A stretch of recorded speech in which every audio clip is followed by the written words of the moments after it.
Asibuyele emuva phansi ngokuhlukumeza insango babebhema kahle omkhulu maybe kanye ngonyaka ugqoka ibheshu nembadada ngidi isiko lami phela amasule bedume ngokuhloniphana nokuphana sahlephulelana inyoni noma kuyijiyane. Sikubingelele osukwini lwanamhlanje sithemba ukuthi ke uyaphila selizilahleke kunina. Sekutholakala ke umfowabo noma ke sekutholakala ke umfana omncane usebulaleke ubhuti wakhe omdala imsolayo ngokuthi kulaleke nomkakhe. Lezi zelamane ezala komama oyedwa eyidabuka ke kwelangaphandle iswe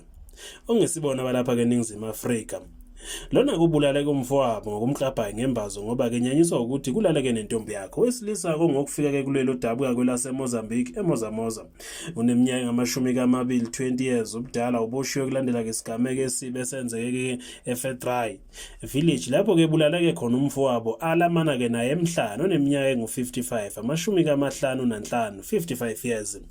Lona ke kuthiwa ke umficeke eleleke nentombi yakhe wangabuza ke lutho amklabha ngembazo ekhanda waze ke wafa. Owesifazane ke oneminyaka engu38 okungiyena kubethandana ke nalo Ben10 oneminyaka ngamashumi 20 lo wesifazane ngokudaba kuleli laseNingizimu Afrika kuthiwa kuphumeka wabaleka esigamukweni ke naye ke bekade ezikhotha kaManxeba kukube ngempela lensizwa ke isho ke imqeda ngoba ke bisho kubahlanganisa ubabili benza ke isidumbu njengoba ke impela kuthiwa kuphunywe kukubi nje ke naye bebeqeda ngaye lo wesifazane ke ubekuthukeke wome ephuma ke baleka ejwayele 2000 ke lelo obekubukeka nje ke likhulile futhi ke linentshebe ngokusho kwalo wesifazane uthi ke leli 2000 lamdida ngoba ke wazibonela nje ke indoda endala ebeshaya ngobhebhenene wentshebe wayetshela ukuthi ke untanga yakhe uthi ke ubekhulile ngendlela ke exakile kusho komalesela nje ke ledwaba ukhulumela kamaphoyisa uthe kumfowabo noma kule malesela ke ledwaba kuyena yena okhulumela kamaphoyisa uthe kumfowabo omncane kamufi kubuka ukuthi kuhlahlele komufi ke ngembazo nokuholela ke kutheni kafe ngokulimala umfowabo omncane ngokukholakala ukuthi ke ukuleli ngokungemthetho uboshwe ke esekhaya ke lakhe evele ke sewalindela amaphoyisa lensizwa ukuthwikishile yathi cha angizimisele nakancane ukuthi ke ngibaleke noma ngiyamalala kuleli njengoba ngazi ukuthi ngikuleli ke futhi ngokungemthetho futhi ngilasi ke neca la ke ngilona lo wesifazana akasiwa ke namhlanje ukuthi kubaleke kwashona phi njengoba ke balekela ukuthi ke bekufuna ukumqeda lokho kobhokufela kaBen10 kusho kumbulala nya laba ke okungumfana uneminyaka nje u20 umfowabo una55 okusho ukuthi ke njengoba ungumfowabo futhi ubengamzala nokumzala kodwa ke basala ubaba oyedwa ngokusho ke kwabo njengoba beqhamuka kulelia bayaletha ke lo mbiko ukuthi ke bayilamana intombi ke lena uyona 38 ukusolakala ukuthi ke cha ibikade kimbamba ke lo mfana emncane ke nokho kunayo ke lo mfana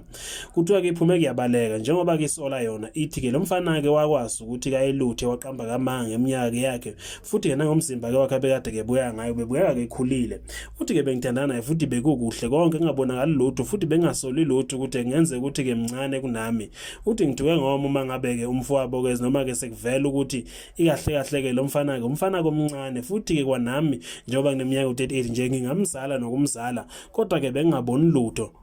ngenxa yokuthi besithandana kukuhle nje ke futhi ubeyindoda bekade ikhulile nanezonze zakhe nje ke emqondweni bekungabonisa ukuthi ke uyingane kuphetha ke lo wesifazane ophume ngesamagundane naye besho kumqeda ngebhazo. Asibuyele emuva phansi ngokuhlukumeza insango babebhema kahle omkhulu maybe kanye ngonyaka ugqoka ibheshu nembadada ngidi isiko lami phela amasule bedume ngokuhloniphana nokuphana sahlephulelana inyoni noma kuyijiyane.